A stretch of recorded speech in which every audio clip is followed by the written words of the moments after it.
नमस्कार, जय हिंद। स्वागत है आपका मगा न्यूज पर। तारीख आज हो चुकी है 16 दिसंबर 2022, दिन है शुक्रवार, हिंदी तिथि पौष मास के सिंपस की अष्टमी। आज की ताजा खबरों के अपडेट में बात करेंगे देश भर की तमाम बड़ी और काम की खबरों के साथ ही सरकार की ओर से आज लिए गए कुछ महत्वपूर्ण फैसलों जारी किए गए कुछ नए नियमों की। तो इस वीडियो को अभी लाइक करें और चैनल को सब्सक्राइब करके घंटी के निशान को जरूर से दबा दे। तो चलिए आगे बढ़ते हैं आज की बड़ी खबरों की तरफ। तो पहली बड़ी खबर देखिए, 1 जनवरी से ऑनलाइन पेमेंट में आएगा अहम बदलाव, गूगल ने किया है अलर्ट। आजकल देश के ज्यादातर लोग जो है डिजिटल पेमेंट करना पसंद करते हैं। अगर आप भी ऑनलाइन भुगतान पर विश्वास करते हैं तो सावधान हो जाइए, क्योंकि नए साल यानी 1 जनवरी से ऑनलाइन पेमेंट बोर्ड में कुछ अमूल परिवर्तन यहाँ पर होने वाले हैं। यदि आप गूगल की गाइडलाइन को अगर फॉलो करते हैं तो आप बड़े नुकसान से बच सकते हैं। आपको बता दें कि नए नियमों के मुताबिक गूगल की सभी सर्विसेज जैसे कि गूगल एड्स है, यूट्यूब है, गूगल प्ले स्टोर के अलावा जितनी भी गूगल की जो पेमेंट सर्विसेज है सभी पर ये जो नियम है वो प्रभावी होंगे।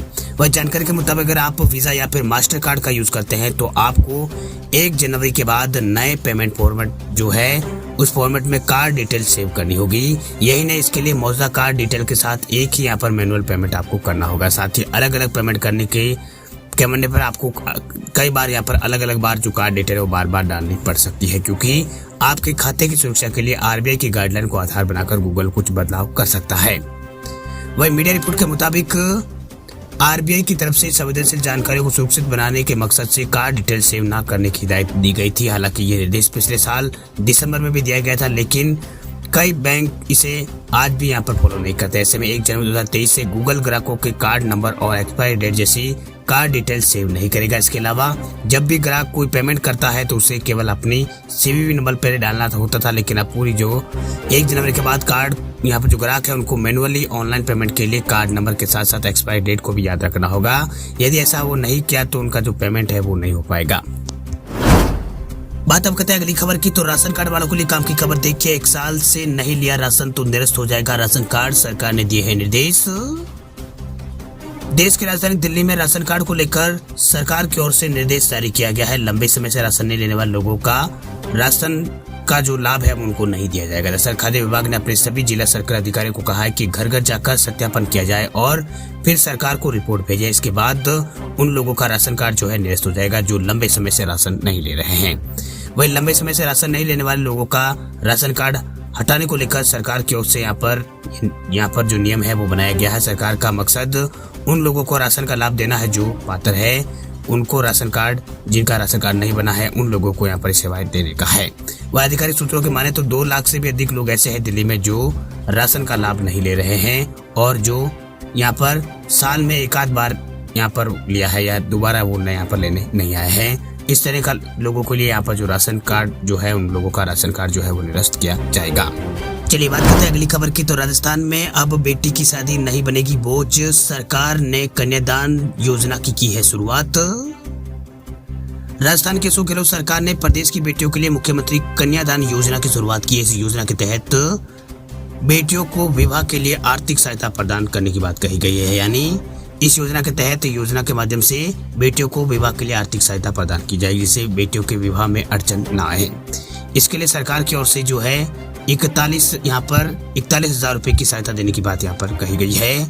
इस योजना की यहाँ पर क्रियान्वित समीक्षा है उसके बारे में आपको बताते हैं। योजना की पात्रता बता देते हैं। लाभार्थी की जो आयु है वो 18 वर्ष या फिर उससे अधिक होनी चाहिए। वही एक परिवार में केवल 2 ही कन्या इसको इस योजना का लाभ मिलेगा। वही इस योजना का लाभ सभी वर्गों के अंत्योदय जो परिवार है उनको यहाँ पर दिया जाएगा। इसके अलावा यदि विधवा महिला की मासिक आय 50,000 या फिर से कम है तो पुत्री के विवाह के लिए ये इस योजना के तहत यहाँ पर सरकार की ओर से जो धनराशि है वो प्रदान की जाएगी। बात हम करते हैं अगली खबर की। तो व्हाट्सएप का इस्तेमाल करने वाले लोगों के लिए खुशखबरी देखिए, व्हाट्सएप पर वीडियो कॉल के बीच अब कर सकेंगे मैसेज। शुरू हुई है नई सर्विस। व्हाट्सएप ने ऐप पर कॉलिंग के लिए नए फीचर का ऐलान किया है। अपने ब्लॉग पोस्ट में मेटा के स्वामित्व वाले इंस्टेंट मैसेजिंग प्लेटफॉर्म ने कहा है कि इस कदम का मकसद व्हाट्सएप पर कॉलिंग में कई सुधार लाना है। वह व्हाट्सएप का कहना है कि इन सुधारों से कॉलिंग को सुरक्षित बनाया जाएगा। तो व्हाट्सएप की ओर से ये जो नए फीचर है वो शुरू यहाँ पर किए गए हैं। व्हाट्सएप ने ऐलान किया है कि अब जो मोबाइल फोन है उस पर वीडियो कॉल पे अब 32 लोग एक साथ कॉल कर बात कर सकेंगे। वही मैसेजिंग प्लेटफॉर्म ने ऐलान किया है कि यूजर्स अब वीडियो और ऑडियो फीड को भी यहाँ पर बढ़ा सकते हैं और इसके अलावा कॉल के बीच दूसरों को यहाँ पर म्यूट या फिर अलग से मैसेज भेज सकते हैं। ऐसा ग्रुप कॉल में व्यक्ति पर यहाँ पर लॉन्ग प्रेस करके ऐसा किया जा सकता है। इसके अलावा कॉल लिंक फीचर भी यहाँ पर शुरू किया गया है। एक नया फीचर जो शुरू किया गया है जिसका नाम है कॉल लिंक। इसकी मदद से यूजर्स कॉल लिंक को शेयर करके ग्रुप कॉल में लोगों को इनवाइट कर सकते हैं। इस तरह से व्हाट्सएप ने कई तरह के नए जो फीचर है वो पेश यहाँ पर किए हैं। आप वह बीटा इन्फो की वेबसाइट पर जाकर भी इस बारे में या फिर जो मेटा का जो ब्लॉग है उसमें भी जाकर आप चेक कर सकते हैं। चलिए बात करते हैं अगली खबर की। तो एसबीआई के ग्राहकों को झटका, होम ऑटो समेत सभी लोन हुए हैं महंगे। अगर आप भी एसबीआई के ग्राहक हैं तो आपके लिए एक बड़ी खबर। दरअसल देश के सबसे बड़े सरकारी बैंक एसबीआई ने लोन की ब्याज दरों को बढ़ाकर अपने करोड़ों ग्राहकों को तगड़ा झटका दिया है। दरअसल रिजर्व बैंक द्वारा रेपो रेट बढ़ाए जाने के बाद ही तय हो गया था कि अब सभी बैंक जो है वो कर्ज महंगा कर जाएंगे, यानी कर्ज को महंगा यहाँ पर कर देंगे। इससे पहले भी निजी और सरकारी क्षेत्र के कई बैंकों ने अपनी ब्याज दरों में बढ़ोतरी की है। अब एसबीआई ने भी MCLR में 0.25% की बढ़ोतरी जो है की है। वही एसबीआई की वेबसाइट के मुताबिक सभी टेन्योर वाले लोन ब्याज दरों में 25 आधार अंकों की बढ़ोतरी हुई है। अब बैंक की एक साल की यहाँ पर MCLR जो बढ़कर 8.30% यहाँ पर पहुंच चुकी है। वह बैंक अपने होम, ऑटो सहित ज्यादातर लोनों की ब्याज दरें इसी MCLR के आधार पर तय करता है। इससे पहले आरबीआई ने रेपो रेट में 0.35% यहाँ पर बढ़ोतरी की थी। वही प्रभावी रेट पर यहाँ पर जो प्रभावी रेट है उसे 6.25% कर दिया गया था। वे आरबीआई के इस फैसले के एक हफ्ते बाद एसबीआई ने भी अपने जो कर्ज है वो महंगा कर दिया है। चलिए बात करते हैं अगली खबर की। तो किसानों के लिए बड़ी खबर देखिए। इस राज्य के किसानों को नहीं मिलेगी पीएम किसान सम्मान निधि योजना की 13वीं किस्त। केंद्र की मोदी सरकार देश भर के करोड़ों किसानों को आर्थिक रूप से मजबूत बनाने के लिए कई तरह की योजनाएं चला रही है। इसमें प्रमुख रूप से पीएम किसान सम्मान निधि योजना के तहत किसानों को आर्थिक सहायता दी जा रही है। वही योजना को लेकर एक बड़ी खबर सामने आ रही है। दरअसल अगर आप भी इस योजना के तहत लाभ ले रहे हैं तो ये खबर आपके लिए जानना बहुत ही जरूरी है। दरअसल इस योजना के तहत मोदी सरकार किसानों के खाते में सालाना 6,000 रुपए जमा कर रही है। अभी देश के करीब 10 करोड़ किसानों को इस योजना का लाभ मिल रहा है, जिसमें अब तक 12 किस्तें यहाँ पर मिल चुकी है। अब पीएम किसान सम्मान निधि योजना की 13वीं किस्त का इंतजार किसानों को है। उम्मीद है कि सरकार जो किस्त है वो 26 जनवरी 2023 से पहले रिलीज कर दे। वही छत्तीसगढ़ के किसानों को 13वीं किस्त का यहाँ पर जो फायदा है वो मिलना बहुत ही कम है, यानी कि जो 13वीं किस्त है वो मिलना की उम्मीद बहुत कम है। वही इस राज्य के अधिकतर किसानों ने अभी तक जो वेरिफिकेशन है यानी eKYC जो है वो अभी तक नहीं कराया है। वही केंद्र सरकार की तरफ से पीएम किसान में हो रही धांधली को रोकने के लिए खास कदम जो उठाए गए हैं। वे अगली किस्त हासिल करने के लिए जो बुलेट वेरिफिकेशन यानी eKYC थी उसको यहाँ पर अनिवार्य कर दिया गया था, लेकिन छत्तीसगढ़ में ऐसा नहीं हुआ है। वही संसद के शीतकालीन सत्र के दौरान केंद्रीय कृषि मंत्री नरेंद्र सिंह तोमर ने जानकारी दी है कि जो छत्तीसगढ़ राज्य है उसमें 27,43,000 किसान पीएम किसान सम्मान निधि योजना का लाभ ले रहे हैं, लेकिन इस योजना की आगामी किस्त में महज यहाँ पर 19,75,000 के आसपास ही यहाँ पर किसानों को यहाँ पर मिलने की उम्मीद है, यानी इसका लाभ मिलने का उम्मीद है। यानी बाकी किसानों को जो KYC है उनका नहीं हुआ है। बता दें आपको कि यदि किसानों ने KYC वेरिफिकेशन को अब तक नहीं कराया है तो उसे 13वीं किस्त है उसका लाभ नहीं मिल पाएगा। चलिए बात करते हैं अगली खबर की। तो पेटीएम का यूज करने वाले लोगों के लिए खुशखबरी देखिए। पेटीएम का धमाकेदार ऑफर अब बिजली बिल पर मिल रहा है 2,000 रुपए का कैशबैक।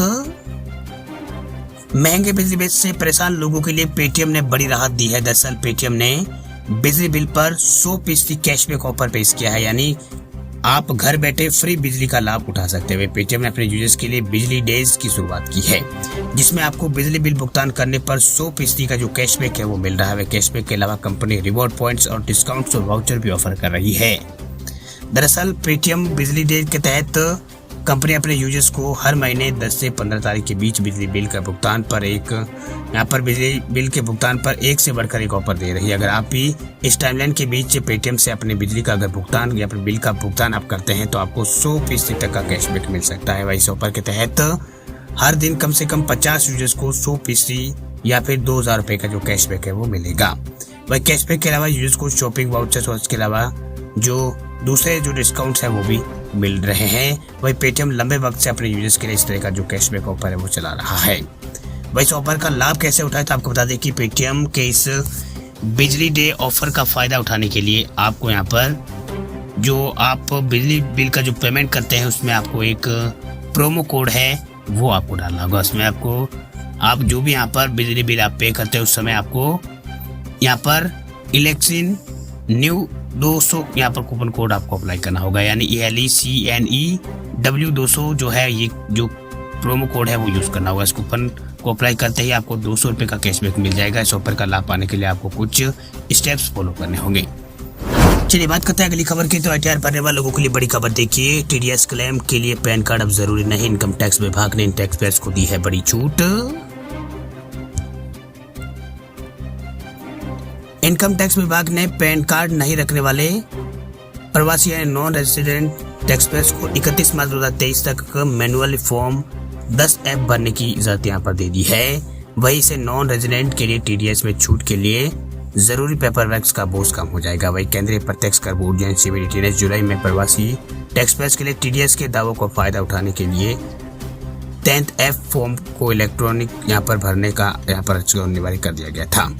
वह टैक्स पेयर्स को इलेक्ट्रॉनिक रूप से फॉर्म भरने में परेशानी आ रही थी क्योंकि इनकम टैक्स पोर्टल उन्हें 10F भरने की इजाजत नहीं दे रहा था। वही पोर्टल जिनके पास पैन कार्ड नहीं था उन्हें फॉर्म भरने की इजाजत नहीं दे रहा था। वही टैक्स पेयर्स की इसी की परेशानी को देखते हुए विभाग ने मैनुअली भरने की इजाजत यहाँ पर दी। जिसके पास पैन कार्ड नहीं है उन्हें 31 मार्च 2023 तक इलेक्ट्रॉनिक रूप से 10F जो फॉर्म है वो भरने की छूट दी गई है। वही नया जो नोटिफिकेशन उसके मुताबिक 12 दिसंबर को नोटिफिकेशन जारी किया गया। उसके मुताबिक नॉन रेजिडेंट कैटेगरी के टैक्स पेयर 31 मार्च 2023 तक हाथ से उसी तरह का 10F का फॉर्म में भरना होगा जिसे जुलाई में जारी नोटिफिकेशन में पहले वो करते थे।